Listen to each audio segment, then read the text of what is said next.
Hey everyone, welcome to another top 10 list. This week's top 10 list, well, I had this giant stack of notes sitting on my table. And every time I find something cool and put it in a sleeve, it goes on here until I find a better place to put it. And there are quite a few notes here. Thing is, there was actually more than this here because I started going through and trying to put together a top 10 list out of the stuff that was here and ended up pulling 20 rather interesting notes. So I'm going to do the top 20 interesting notes that were in my pile on my workbench. So let me get these out of the way because those weren't the ones that I had found. The top, well, we're going to do 20 through 11 today. So let's check out these notes. Number 20. In that pile was a 1976 $2 bill, complete with the cancellation stamp. It was canceled April 13th, 1976, because that was the day of issue. A lot of people went to the bank, especially with grandparents when they were kids. Their grandparents took them to the bank. They got a first day issue $2 bill in 1976, then ran it to the post office, put a stamp on it, and canceled the stamp to show that they had gotten it that day. Now, I'm sure that was a big deal at the time, and I'm sure there's a bunch of really cool memories for people doing that. But as far as value goes, everybody did it. these sell for about $7 on average, $5 to $7. You can see this one somebody was asking $6 on. You have to remember that there are a ton of $2 bills. The interest was in the redesigned back compared to just having Monticello on there. But when you have a note that's crisp, uncirculated, and then you put a sticker on it, a stamp, and then you actually stamp both the note and the stamp on there, well, to me, that kind of destroys the crispness of the bill. I mean, now the note has ink on it. Let's face it, that's what it is. But yeah, a lot of people did this. So many people did this that it's very easy to find these. They go for about, like I said, $5 to $10 or so on average.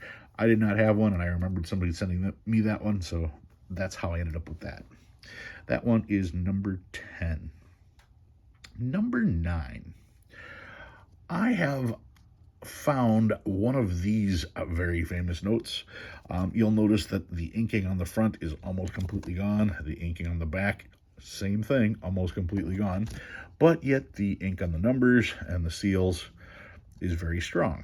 And a lot of people swear up and down that this is an error. Well, the giveaway that it's not an error has to do with the back. Because if the inking on the back is bad and the front, that means for this to have been a true error, they would have had to screw up the first print, wait 3 days, and then screw up the front print as well. And that just, for an error to occur, one error is extremely rare. So to have two errors on the same bill like this, it's almost mathematically impossible. What is the more likely scenario is that this is damage. Now you have to understand all the black ink that's on the front and all the green ink that's on the back is, what's the best way to put it, is on top of the paper. They cut out grooves in the plates, fill those grooves with ink, and then force the paper into those grooves. That gives all of this a raised texture. So on a microscopic level, the ink is above the paper, which isn't true. It's the paper protruding into where the ink was. That's why you can take your finger and run it along a regular bill and feel it. But the numbers and the seal are stamped into the note. And because of that, you can even see how they're pushed in. Which means the numbers and the seal are lower in the paper. If you were to imagine, if you were to magnify how thick the paper is, the numbers and serials would be below the level, whereas the face of Washington would be above the level. Therefore, if there's any damage on the front or any damage to the surface of the note, that's going to make it look like it's faded completely, but it won't touch these. So yeah, this is not an error, but you do see a lot of these in circulation. And a lot of people will swear up and down it's an error. Not an error, but still a cool thing that I have in there. That's number 9. Number 8, along the same lines, I've got a yellowback. Now this is a note that was probably left in somebody's pocket. They went in the swimming pool, it got loaded with chlorine, then the note dried out and then was sat in the sun. And instead of having a bright green note, you now have a bright yellow note. People will swear, oh no, that's a printing error. No, it's not. It's just damage. Not worth anything more. But yeah, there's that one. I thought that was neat to see, so I'm going to bring that out as number, what was that, 8. Number 7, another potential printing error. Check out the 7 here. There is a splash of green ink kind of covering up that little angle. You can see what the 7s are supposed to look like. That one most certainly is a misprint. Generally, you're looking for like the B to be filled in or the O to be filled in, stuff like that to make it a valuable error. This I don't think is a valuable error. I just think it's neat because it's certainly a minor printing error. With minor printing errors, you're not going to see a whole lot of money for them. It's not even worth the effort to try to sell. But it is cool to keep. It is a cool collectible. Not something that you're going to make a whole ton of money off of, though. So that one is number 7. Number 6. I have a 1995, which one is this? San Francisco with plate 295. If you look at the back, you can see there's plate number 295. What's the deal with this? Well, when they were doing the plates, there is, I don't want to call it micro printing, but there's the small prints and the larger prints. And this one has the small print for 295. Normally these are almost a millimeter, and this one's like 3/4 of a millimeter, something to that effect. What am I talking about? Here we go. The engraving error, backplate 295. And here is a close-up of the two images. You can see that is the regular size numbers versus the smaller 295 numbers. The way you can tell is look at these here. You can see that those are the same size, yet this number appears bigger than this number. That was a great way to show it. But yeah, plate number 295, that's the tough one. That's the one everybody's looking for.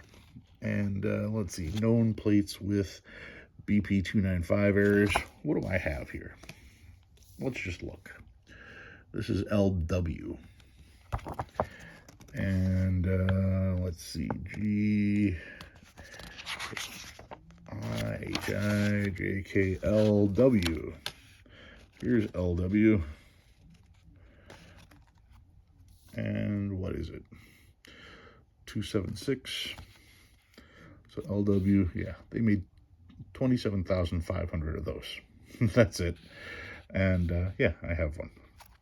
So that's pretty cool. That one is number 6, 109,876. Number 5, found a star note. Not just any star note. This one is from 1963. 1963 was the first year of the Federal Reserve $1 notes. Prior to 1963, all $1 notes were the silver certificates. You could find silver certificates, you could find $2 legal tenders, but no $1 Federal Reserves. Not until 1963. Now, as you know, star notes are replacement notes, and generally they will print star notes first so that as they print the regular notes, if they find mistakes, they can then insert the star notes. So star notes are generally the first notes printed. This being a star note from 1963, it was clearly one of the first notes printed for the new series, and that's pretty cool. That's number 5. Number 4, from the almost the same year, this is 1963A. It's a $5 Federal Reserve star note.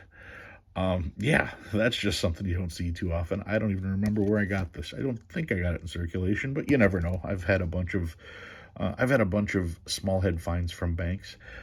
So a 1963A star note. Once again, star notes being the replacement notes, they get printed first.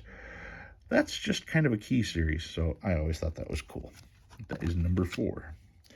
Number 3, I have a monochrome $50 bill. Now, first and foremost, the monochrome series did not last very long. When it comes to choosing a denomination to collect, you usually want a lesser printed denomination, and the 50 is most certainly one of the lesser printed notes. So having a $50 monochrome is pretty cool in and of itself, but this one also happens to be a star note.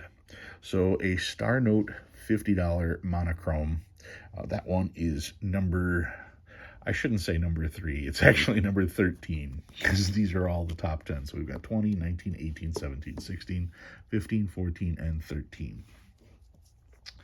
Number 12 in the stack, this is a 2017 a Federal Reserve note, and this one is a rotator. Well, it's as close as a rotator as I can find, because it has the ones, and normally people don't count the ones, because if you look at a one, they clearly have the serif on top and the flat portion on the bottom.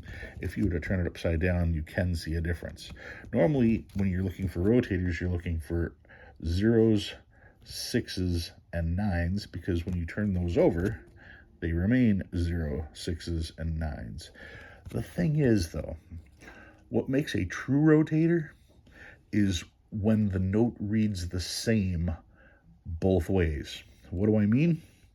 This note is 910-11016. But if I turn it over, it's 910-11016. It reads the same either way. 9101, turn it over, 9101. Back this way, the last 4 are 1016. This way, the last are 1016. So that would be a true rotator. Like I said, the only problem here is that those are ones. You want to have 0s and 6s and 9s. That would make it an actual rotator, probably worth some money. But yeah, to see it this way and this way, to read the same, that's what you're looking for in a rotator. That's number 2. Or number 12. And number 11, or the last one for this week, this is a note I found in circulation, and it's from an uncut sheet. Somebody bought a souvenir sheet of $1 bills, which are legitimate money. This is real. And what they did was they cut the note out. You can see how bad it's cut on the top. It's kind of even round, and it's got a little thing here. You can see how it kind of goes up there. And if you look at the bottom, it's got the standard, oh, I stopped cutting and I restarted, and I stopped cutting and I restarted on the bottom there. Now, the way that I know that this isn't just a cut note is the serial number, because whenever you see serial numbers on the modern notes, if you go back prior to 1985, that's not true. But for a note this new, if it's got 99 to start with, those were only put out for uncut sheets. So any weird cutting that you find on a note when it starts 99 most likely came from an uncut sheet that somebody cut apart. So yeah, I found this in circulation, and I thought that was a really cool find, because obviously I know what this is. Anyway, that's the numbers 20 through 11 of my finds from my table. From my table. All of these, I'm sure, made an appearance at one point or another, but they just happen to be the top 20 coolest notes that were sitting in there that I have yet to find a place for.